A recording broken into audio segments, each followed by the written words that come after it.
Bonsoir à tous, bienvenue sur votre chaîne YouTube Alcédomande. On se retrouve pour le troisième volet de l'émission Intent Fish by Alcédomande. Donc aujourd'hui, en présence de Clarisse, de Franck, de Thomas et de moi-même.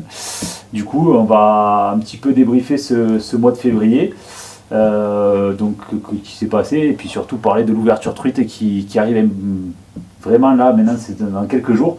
Donc on a tous hâte et on va parler un petit peu de tout ça. Voilà.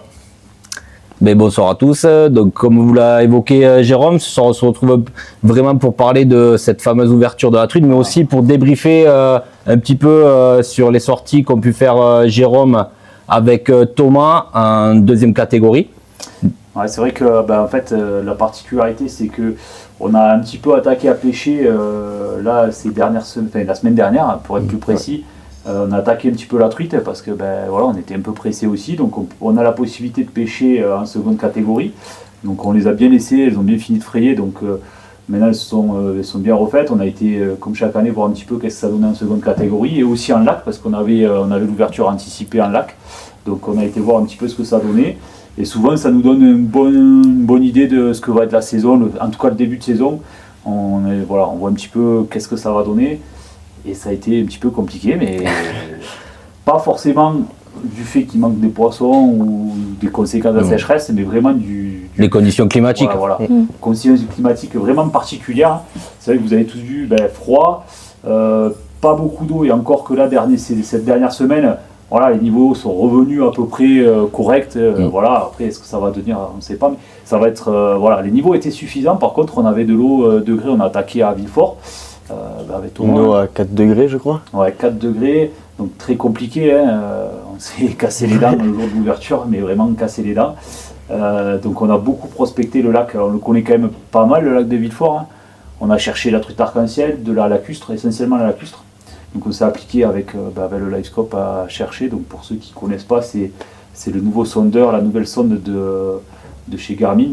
Du coup, qui nous permet de prospecter vraiment sur des grandes distances et on peut voir vraiment les poissons qui sont devant nous.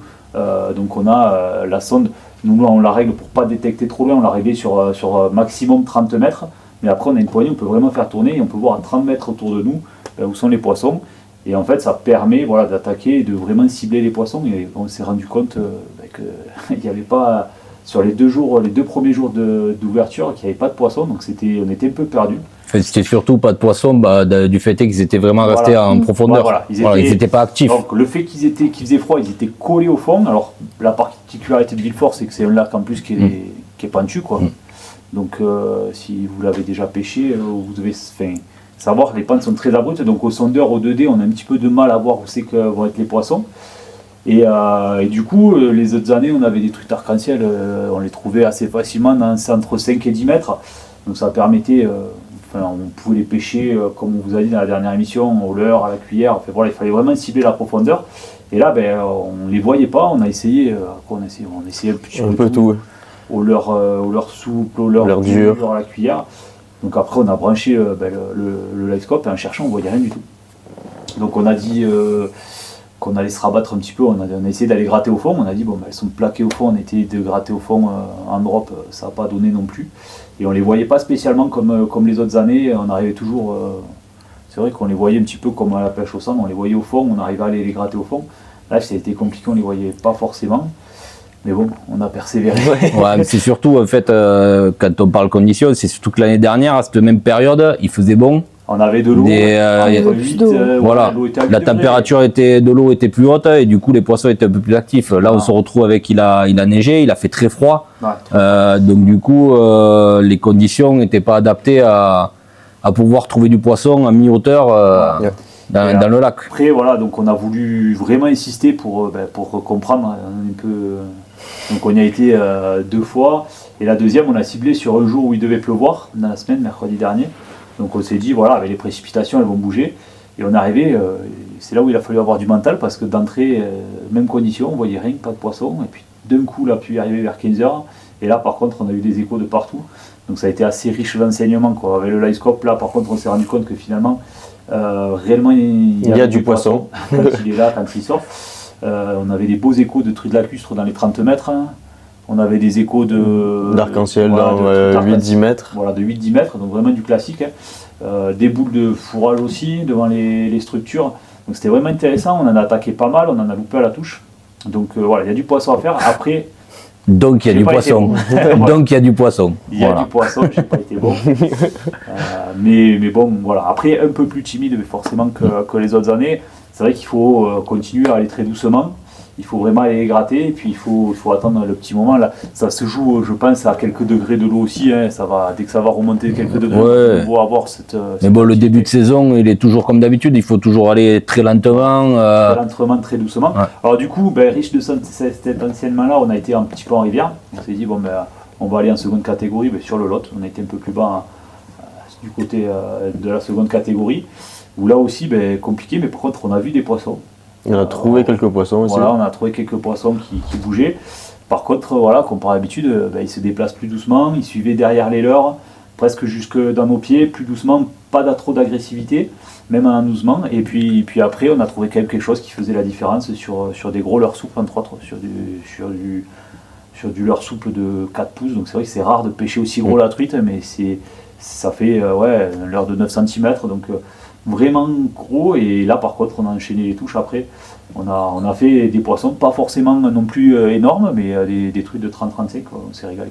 C'était plutôt pas mal. Ouais, c'était vraiment pas mal. Ouais, donc ça veut dire que malgré tout, les poissons sont là, c'est juste les conditions, la température de l'eau, et puis de trouver le bon leurre, le bon moment. Mais quand tu parles, sur Villefort, il s'est mis à pleuvoir, et c'est là où vous avez vu du poisson de partout, donc du coup, les conditions ils font beaucoup, les moments. Persévérer, quoi. Les leurres. Ouais, les leurres. Il va falloir vraiment persévérer. Il faut avoir du mental. Même si voilà, on sait que l'eau est froide, je pense qu'il va falloir avoir du mental, pas lâcher. Et je suis sûr que vous allez avoir du résultat sur cette ouverture. Par contre, ce qu'on a vu, voilà, c'est que pour en venir à la deuxième partie un petit peu de notre émission, les touches sont rares, sont difficiles. On a décroché beaucoup de poissons. Donc c'est vraiment important d'être vraiment prêt pour cette ouverture, d'avoir bien préparé ses leurres. Donc aujourd'hui, je voulais vous présenter dans cette deuxième partie d'émission un petit peu comment j'avais préparé aussi mes leurres, parce que je modifie un petit peu l'armement. C'est toujours le débat, chacun a un petit peu sa façon de voir la chose. Est-ce qu'on met du simple, est-ce qu'on met les triples, du triple, on laisse les triples, est-ce qu'on laisse les triples? Donc c'est un petit peu, voilà, on ne va pas forcément rentrer dans le débat, mais moi je voulais vous montrer un petit peu comment j'équipe mes leurres. Alors d'origine, c'est vrai que les poissons nageurs sont ou vendus avec 2 triples comme ça, donc avec triple avec ardillon, ou alors on a de nouveaux poissons nageurs qui sont aussi vendus avec 2 simples, comme on le voit là. Donc c'est le pour et le contre. Donc il y a des pêcheurs qui vont préférer garder les triples, d'autres qui vont préférer garder les simples. Je sais pas, toi, qu'est-ce que... Moi, sur la plupart de mes leurres, c'est vrai que j'ai encore pas mal avec 2 triples. Mais aujourd'hui, je suis en train de tous les basculer avec juste le triple sur la queue à la fin. Et sur le ventre, je les passe en simple sans ardillon. Voilà. Alors moi, j'ai essayé cette technique-là aussi. C'est vrai que ça permet de pêcher les no-kills. Il y a beaucoup de parcours no-kills qu'on ne peut pas pêcher, qui sont pêchables comme ça. Donc c'est assez intéressant d'en avoir, je pense, dans ces boîtes, de démonter en 2 simples. Après, je trouve qu'on loupe un petit peu sur la touche. Mais bon, c'est aussi le charme du truc. C'est le charme, voilà. Après, c'est un peu plus... Et après... Moi, j'ai trouvé aussi par moment que le simple de derrière, voilà, quand on le piquait et que la truite se tournait sur elle-même, ça pouvait un petit peu déchirer. Donc, ce que j'aime bien faire, c'est monter un triple, moi, derrière sans ardillon. Donc, tout à fait. J'écrase les ardillons et on ne perd pas plus de poissons. J'aime bien monter un triple derrière. Pourquoi? Parce que quand elle se prend, qu'elle tourne, ça ne va pas lui déchirer à l'intérieur de la bouche. Et après, l'avantage aussi qu'on a, c'est que de temps en temps, on a là, je ne sais pas si vous allez voir la truite, mais on a, quand elle est dans la bouche, que le leurre tourne autour. En fait, ce qui va se passer, si tu l'avances, hop, voilà. En fait, quand il tourne autour, on peut avoir le deuxième triple du ventre qui vient se piquer dans l'œil, ou dans le cartilage autour de l'œil. Donc là, ça va vraiment abîmer le poisson. Donc moi, ce que j'aime bien faire, c'est mettre un triple derrière, un simple sur le ventre. Donc, ça évite ça. Et sans ardillon. Et ça évite ça. Et puis pour décrocher le poisson, ça va aller plus vite. Donc c'est vraiment important le jour J d'être prêt, d'avoir ses boîtes. D'avoir préparé ses boîtes avec différents leurres, différents leurres, les coulants, les flottants, faut tout trier, faut être prêt, à se lancer. Donc après, ben, voilà, hein, il faut avoir un petit peu de matériel aussi. Donc moi, quand je prépare, je vais vous montrer un petit peu. Donc du coup, j'ai des petites pinces comme ça. Ça, c'est pour en fait ouvrir les anneaux brisés. Donc c'est vrai que ça paraît fastidieux à faire de les changer, mais si vous avez le bon outil, avec ça, on va super vite. Vous attrapez le... Je vais essayer de vous montrer sur ce paquet. Hop. Si j'arrive à l'ouvrir. Non, je vais te l'ouvrir, ça. C'est bon. Je vais vous montrer comment on fait. Ça va assez vite en fait. Vous avez sur la petite pince, en fait, vous avez devant une petite pointe qui va permettre de serrer l'anneau brisé. Et en fait, ça permet d'enlever très très vite un anneau brisé avec le triple. Donc là, je le prends, je l'ai serré et j'ai juste à le passer sur l'anneau. Alors normalement, quand tu le fais en direct, ça marche pas. Voilà. Donc voilà, après on fait tourner. Et là, hop, j'ai enlevé mon triple. Je fais pareil, donc je prends du coup, moi j'aime beaucoup les assistouks, voilà. Donc ils sont montés, c'est des simples. Après ça, chacun. Sur une cordelette. J'aime beaucoup parce que ça permet de ne pas s'appuyer. Le poisson ne s'appuie pas en fait sur le simple qui est dur. Donc on évite un petit peu de décrocher. Et puis on peut aussi jouer un petit peu avec la couleur de la ligature. Donc là on voit qu'il y a une petite tag orange. Donc ça peut permettre par exemple sur un leurre de couleur très naturelle de mettre un petit tag orange sur le ventre et du coup elles vont cibler les attaques sur le ventre, un petit peu comme le brochet. Ou alors au contraire de jouer sur des... On a des petites cordelettes où on peut mettre un petit traitement UV dessus, donc ce qui fait que ça va rajouter un point UV. On a des couleurs très naturelles et puis on en a aussi avec un petit pompon qui va faire que ça va faire un petit flash lumineux. Donc ça peut être vraiment intéressant. Voilà. Donc après vous remettez un anneau brisé, vous remettez le simple. Donc moi je le mets souvent vers l'extérieur pour que quand elle arrive, ben, elle ne s'appuie pas. S'il est vers le haut, ben, le simple va venir se remettre derrière le leurre dur et en fait elle ne va pas pouvoir se piquer. Donc voilà, ça c'est important d'avoir le petit outil qui va bien vous aider. Et puis après, le jour J, voilà, moi j'aime bien aussi être prêt au bord de l'eau, au cas où, pour parer à toute éventualité, avoir une petite pince de ce type-là qui va faire devant la même chose pour décrocher les anneaux brisés. On va aussi pouvoir faire coup de fil. Et puis après, ça vous permet aussi d'avoir une pince pour enlever le poisson. En fait, ça paraît, mais souvent on abîme beaucoup les poissons, pas forcément sur le combat. Mais après, quand on veut les décrocher nous-mêmes. Tandis qu'avec une pince, on attrape le triple et on le sort de suite. Thomas, je pense que tu utilises ça aussi. Oui, il faut toujours avoir une pince sur soi parce que sinon on abîme vite les poissons et souvent ils repartent pas à l'eau si on n'a pas le matériel adéquat. Donc c'est vraiment important, c'est bien d'aller sur des parcours no-kill, c'est bien de vouloir relâcher quelques poissons. Mais il faut s'appliquer quoi. Être bien équipé pour pouvoir... C'est vraiment la base de tout. Après, pourquoi pas avoir une petite pierre aussi quand on prépare, ces petites pierres affûtées, on n'y pense pas, mais quand on a des leurres qui ont tapé plusieurs fois, des cailloux en fait au fond de l'eau, on a les hameçons simples qui vont il y a un petit plat qui se fait sur le dessus, ça va moins bien piquer, donc déjà vous allez louper un petit peu les poissons, mais de passer un petit coup de les affûter, ça permet d'enlever ce plat, ça abîme moins le poisson, l'hameçon se pique mieux et ça évite de louper du poisson. Donc ça c'est des petits trucs à avoir.